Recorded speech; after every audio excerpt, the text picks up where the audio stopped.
आज महल में बहुत रौनक थी। बादशाह वजीर से बहुत खुश था। बादशाह ने वजीर से मुस्कुराकर पूछा, बताओ तुम्हारी जिंदगी में सबसे बड़ी ख्वाहिश क्या है। वजीर ने हिचकिचाते हुए मुंह नीचे कर लिया। बादशाह ने फिर कहा, घबराओ मत। वजीर घुटनों पर झुका और कहा, हुजूर आप इस खूबसूरत तरीन सल्तनत के मालिक हैं। मैं जब भी इस खूबसूरत सल्तनत को देखता हूँ तो मेरे मन में हमेशा एक ही ख्वाहिश पैदा होती है कि अगर इसका 10वां हिस्सा मेरा होता तो मैं दुनिया का सबसे खुशतरीन इंसान होता। बादशाह ने तुरंत कहा, अगर मैं तुम्हें अपनी आधी सल्तनत दे दूं तो। वजीर ने हैरानी से कहा, बादशाह सलामत, यह कैसे मुमकिन है।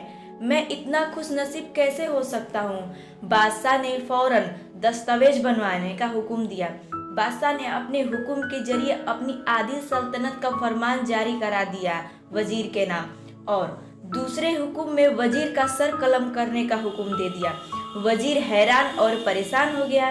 बादशाह ने दस्तावेज पर मोहर लगाई और वजीर की आंखों में आंखें डालते हुए बोला, तुम्हारे पास 30 दिन का वक्त है और इन 3 दिनों में तुम्हें सिर्फ ये 3 सवालों के जवाब तलाश करने हैं। तुम कामयाब हो गए तो आधी सल्तनत तुम्हारी, और नाकामयाब हुए तो तुम्हारे सर कलम कर दिया जाएगा। वजीर की हैरानी परेशानी में बदल गई। बादशाह ने कहा, मेरा पहला सवाल, इंसान की जिंदगी का सबसे बड़ी सच्चाई क्या है। मेरा दूसरा सवाल, इंसान की जिंदगी का सबसे बड़ा धोखा क्या है। और मेरा तीसरा सवाल, इंसान की जिंदगी का सबसे बड़ी कमजोरी क्या है। बादशाह वजीर से पूछा, क्या तुम्हें ये शर्त मंजूर है। वजीर ने कुछ देर तक तो सोचा, फिर लालच में आकर हामी भर दी।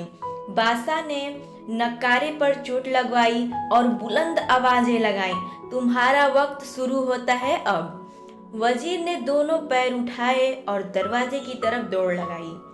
उसने उस साम्राज्य के सभी ज्ञानी, ध्यानी, समझदार, अनुभवी सभी लोगों को इकट्ठा कर लिया और ये तीनों सवाल उनके सामने रख दिए। सारी रात बहस चलती रही पर नतीजा कुछ नहीं निकला। वो चर्चा के लिए लोग बढ़ाते गया पर उसे तसल्ली भरा जवाब कहीं नहीं मिला और वो निराश होकर राज्य से बाहर चला गया। वो जगह जगह ये 3 सवाल लेकर भटकता रहा पर उसे तसल्ली भरा जवाब कहीं न मिला। वो मारा मारा फिरता रहा, शहर, गांव, गली की खाक छानता रहा। शाही लिबास भी फट गए, पगड़ी ढीली होकर गर्दन में लटक गई, जूते फट गए, पाँव में छाले पड़ गए और वो आखिरी दिन भी आ गया। अगले दिन उसे दरबार में पेश होना था। वजीर को यकीन था कि कल उसकी गर्दन कलम कर दी जाएगी। वो मायूस होकर राज्य की कच्ची गलियों में भटक रहा था। वहाँ एक फकीर की झोपड़ी थी। उसने देखा फकीर सूखी रोटी पानी में डुबोकर खा रहा है और साथ ही दूध का प्याला पड़ा है। उसका कुत्ता सड़ाप सड़ाप की आवाज करके बड़े मजे से दूध पी रहा था। फकीर ने वजीर की हालत देखी। वह बोला, वजीर आज आप सही जगह पर आए हैं। आपके तीनों सवालों के जवाब मेरे पास है। वजीर ने हैरत से पूछा, आपको कैसे पता कि मैं कौन हूँ और मेरा मसला क्या है। फकीर ने रोटी वहीं रखकर पास पड़ी पोटली उठाकर वजीर को थमा दी। वजीर ने देखा उसमें शाही लिबास था। अब फकीर ने कहा, मैं भी कभी शाही वजीर था और इसी तरह बादशाह मुझसे बहुत खुश था। और बादशाह ने पूछने पर तुम्हारी तरह हमने भी अपनी ख्वाहिश बादशाह को जाहिर की थी। अब नतीजा आप ही खुद देख लो। वजीर ने पूछा, क्या आप भी जवाब तलाश नहीं कर सके थे। फकीर ने फिर से कहा, मैंने सारे जवाब ढूंढ लिए थे, बादशाह को बता भी दिए थे और आधी सल्तनत भी मिल गई थी, पर फिर आधी सल्तनत का फरमाना मैंने फाड़ा और यहाँ कुटिया में आकर रहने लगा। अब मैं और मेरा कुत्ता बड़े सुकून की जिंदगी गुजार रहे हैं। वजीर की हैरानी और भी बढ़ गई पर अभी उससे पूछने का उसके पास वक्त न था। फिर उसने फरियाद करते हुए फकीर से सवालों के जवाब मांगे।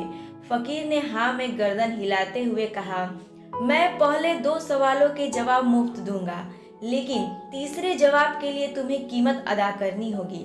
वजीर ने फौरन शर्त मान ली। फकीर ने पहले सवाल का जवाब दिया, दुनिया की सबसे बड़ी सच्चाई मौत है। कोई भी हो, कुछ भी हो, इस सच्चाई से बच नहीं सकता। तुम्हारा दूसरा जवाब है, इंसान की जिंदगी का सबसे बड़ा धोखा ही जिंदगी है। हमें से हर एक शख्स जिंदगी को धोखा न समझकर जिंदगी के धोखे में आ जाता है।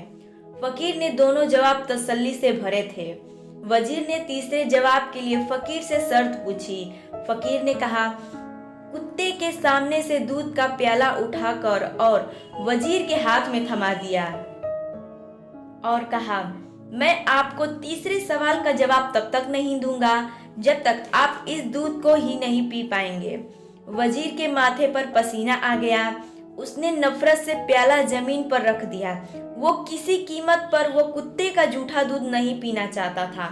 फकीर ने कहा, तुम्हारे पास अब बस दो रास्ते हैं, तुम इनकार कर दो और शाही जल्लाद तुम्हारा सर कलम कर देगा, या तुम ये आधा पाव दूध पी लो जिससे तुम्हारी जान भी बच जाएगी और तुम आधी सल्तनत के मालिक भी बन जाओगे।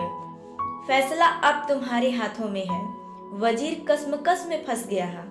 एक तरफ मौत थी तो दूसरी तरफ जिंदगी और आधी सल्तनत, पर कुत्ते का जूठा दूध भी था। वो सोचता रहा और आखिर में आत्मसम्मान हार गया।